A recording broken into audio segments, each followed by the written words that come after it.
ሰበር ዜና ከፍተኛ ባለስልጣኑ በፖሊስ ቁጥጥር ስር መዋላቸው ተሰማ። መከላከያ ሰራዊት ወደ ትግራይ እንዲገባ ከስምምነት መደረሱ ተነገረ። የአክብሮት ሰላምታችን በያላችሁበት ድረስ የተወደዳችሁ የኢትዮ ፖስት ሚዲያ ቤተሰቦች እንደምን አላችሁ? አዳዲስና ወቅታዊ ሰበር መረጃዎችን ይዘንላችሁ መጥተናል። በቅድሚያ አበይት ነጥቦቹን በማስተዋወቅ እንጀምራለን። ከፍተኛ ባለስልጣኑ በፖሊስ ቁጥጥር ስር መዋላቸው ተነገረ። በፌደራል መንግስቱና በህወሓት ኃይሎች መካከል ያለው ፖለቲካዊ ውጥረት ወደ ወታደራዊ ፍጥጫ እያመራ በሚገኝበት ወቅት ለጠላት መረጃ አሳልፈው ሰጥተዋል የተባሉት ከፍተኛ ባለስልጣኑ በቁጥጥር ስር መዋላቸው ተገልጿል። በቁጥጥር ስር የዋሉት ባለስልጣንን በተመለከተ መግለጫ ተሰጥቷል። በዝርዝር እንመለከተዋለን።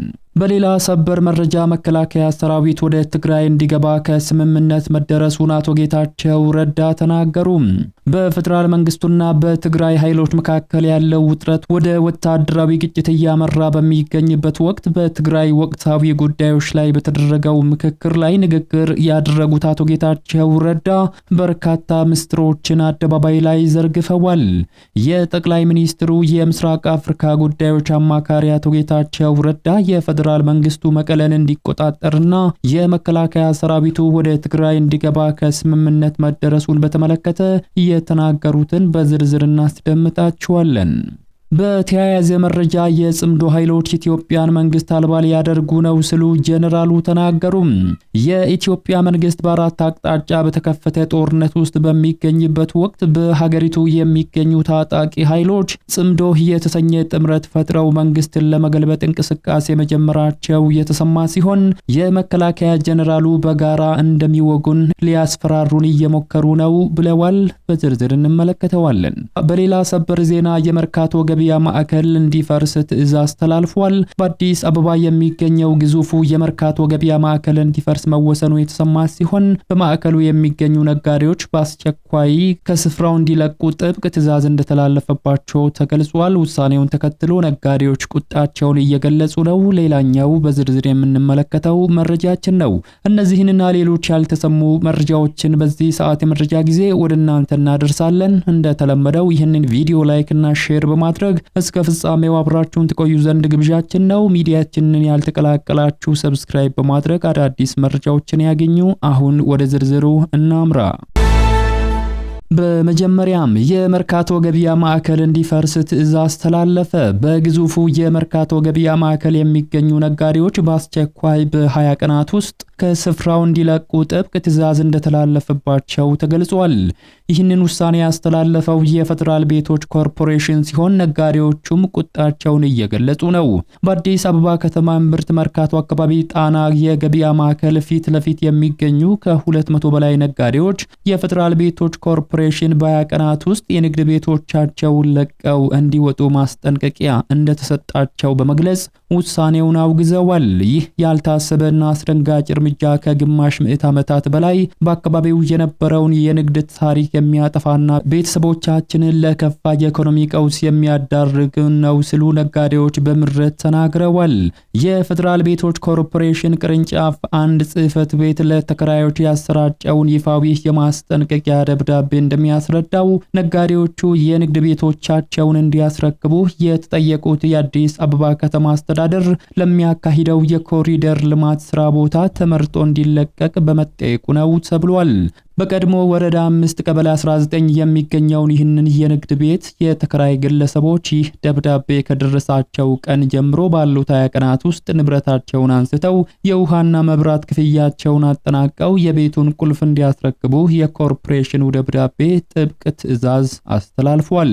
በተሰጠው የ20 ቀናት ገደብ ውስጥ ቤቱን የማያስረክቡ ተከራዮች ካሉ ኮርፖሬሽኑ በፖሊስ ኃይል አስገድዶ እንደሚያስወጣና በዚህ ሂደት ለሚደርሰው ማንኛውም የንብረት ጉዳት ምንም አይነት ኃላፊነት እንደማይወስድ በማስጠንቀቂያ ደብዳቤው ላይ በግልጽ አስፍሯል። ለ50 ተከታታይ ዓመታት በመርካቶ ማዕከል የንግድ ምሰሶ ሆነው የቆዩት እነዚህ ነጋዴዎች የተሰጠው የጊዜ ገደብ እጅግ አጭር መሆኑን በመግለጽ ጉዳዩን የሚዲያና የሕዝብ ትኩረት እንዲያገኝ ጥሪ አቅርበዋል። ድንገተኛ የሆነው ይህ ውሳኔ በንግድ ስራቸውና በቤተሰቦቻቸው ሕይወት ላይ ከባድ የኢኮኖሚ ስብራት እንደሚያስከትልም ነው ነጋዴዎች በከፍተኛ ስጋት እያስጠነቀቁ የሚገኙት።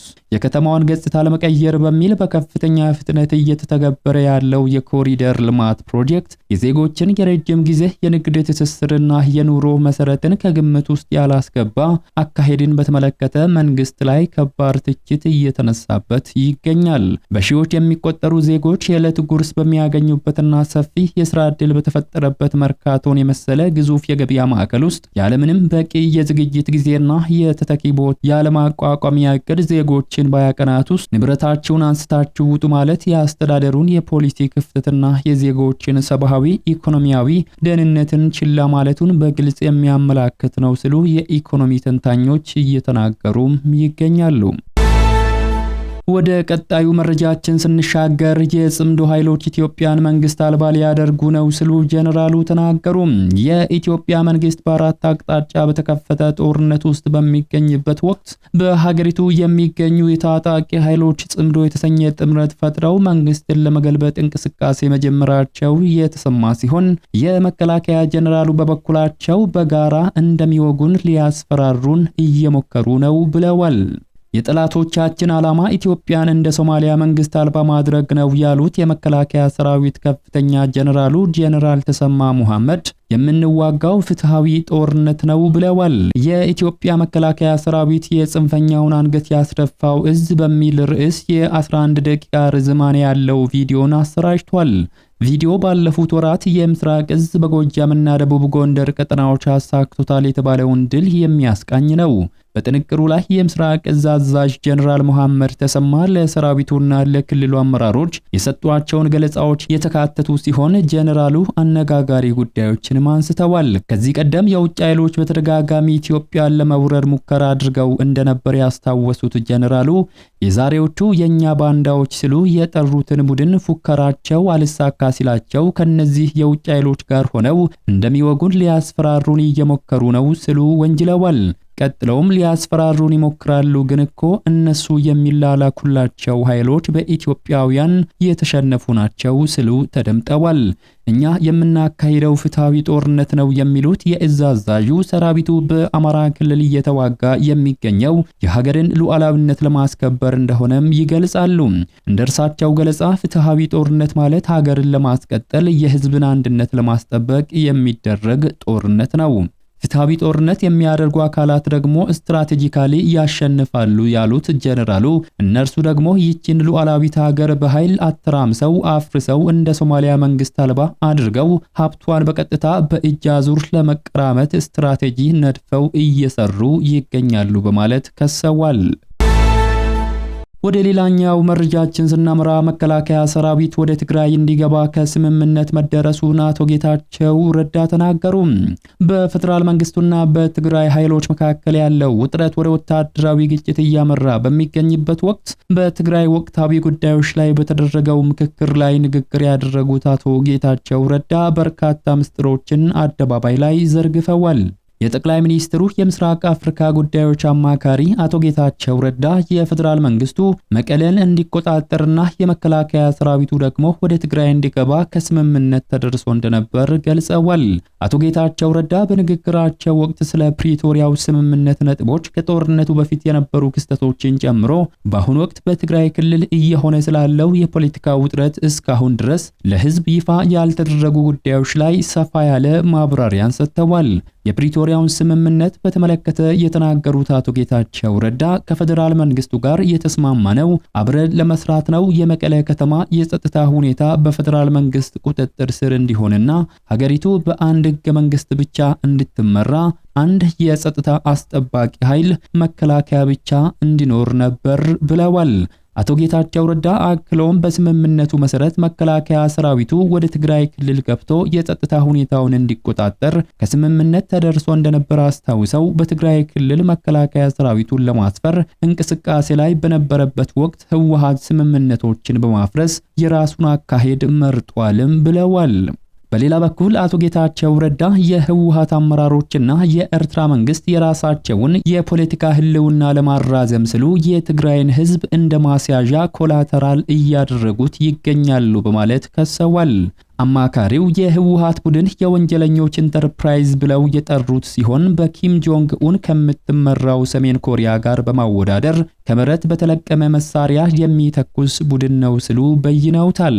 በትግራይ ክልል የደረሰውን ታላቅ ጥፋት በስልታዊ መንገድ የፈጸመውና የክልሉን የልማት ተቋማት ያደቀቀው የኤርትራ መንግስት ቢሆንም የህወሓት አመራሮች ግን ዛሬ ላይ የራሳቸውን ዕድሜ ለማራዘም ሲሉ ከዚሁ የኤርትራ አገዛዝ ጋር ጭምር አብሮ እየሰሩ ይገኛሉ ብለዋል። ጌታቸው አክለውም ህወሓት እየሄደበት ያለው መንገድ ከሰሜን ኮሪያም የባሰ መሆኑን አመላክተዋል። ከሰሜን ኮሪያ ጋር ማወዳደር ልክ አይደለም። ቢያንስ ስርዓት ያለው መንግስት ሰሜን ኮሪያ እኮ አለ። ሳይንስ የሚያደርግ አቅሙ በፈቀደው መጠን እኮ ምርምሮች ውስጥ ይገባል። ዓለም ጋር ተወዳድሮ ሊያደርጉት የሚችሉ ሚሳኤሎችን፣ ባሊስቲኮችን ይሰራል ያሉት አቶ ጌታቸው መለስ ብለው ደግሞ የህወሓትን ይሄኛው ከሰፈር በተለቀመ ጥይት ገጥሜ በሰው ማዕበል ዘመቻ መንግስትን ይቀይራለሁ ብሎ የሚያምን ከስህተቱ በተደጋጋሚ ሳይማር አሁንም ሌላ ስህተት ለመፈጸም ሞኖፖሊ ነው ብሎ የሚያምን ነው ብለዋል። ህወሓት አፋኝ በሚል የተገለጸ አዋጅ ከጥቂት ሳምንታት በፊት ማውጣቱ የሚታወስ ሲሆን ይህም ከሀገር ውስጥና ዓለም አቀፍ ተቋማት ጭምር ውግዘት እንዲከተለው ማድረጉ አይዘነጋም። ጌታቸው ረዳ በበኩላቸው ህወሓት ህግ የማውጣት ስልጣን የለውም ባይ ናቸው። አማካሪው ከገዢው ፓርቲ ጋር በመስራታቸው እንደ ወንጀለኛና የትግራይን ህዝብ እንደ ከዳ እንደሚቆጠሩ አንስተው እኔ እንደ በወንጀል መጠየቅ ያለብኝ ይሄን ወንጀለኛ ቡድን በወቅቱ ባለማጋለጥ ነው ያሉ ሲሆን የፈለጉትን ታርጋ ቢሰጡኝ እንደ ሽልማት ነው የሚመለከተው ብለዋል። ወደ መጨረሻው መረጃችን ስናመራ ከፍተኛ ባለስልጣኑ በፖሊስ ቁጥጥር ስር መዋላቸው ተሰማ። በፌደራል መንግስቱና በህወሓት ኃይሎች መካከል ያለው ፖለቲካዊ ውጥረት ወደ ወታደራዊ ፍጥጫ እያመራ በሚገኝበት ወቅት ለጠላት መረጃን አሳልፈው ሰጥተዋል የተባሉት ከፍተኛ ባለስልጣን በቁጥጥር ስር መዋላቸው ተገልጿል። በፖሊስ ቁጥጥር ስር የዋሉት የአዲግራት ሆስፒታል ሜዲካል ዳይሬክተር ናቸው። ባለፈው ሳምንት ቅዳሜ በቁጥጥር ስር የዋሉት የአዲግራት ሆስፒታል ሜዲካል ዳይሬክተር ዶክተር የማነ ገብረ ማርያም ትላንት ሐምሌ 1 ቀን 2018 ፍርድ ቤት መቅረባቸው ተነግሯል። የዩኒቨርሲቲው አመራር በፖሊስ ቁጥጥር ስር የዋሉት በትግራይ ክልል ያለው ወታደራዊ ዝግጅትና ምስጢራዊ መረጃዎችን ለፌደራል መንግስቱ አሳልፈው በመስጠት ተጠርጥረው ነው።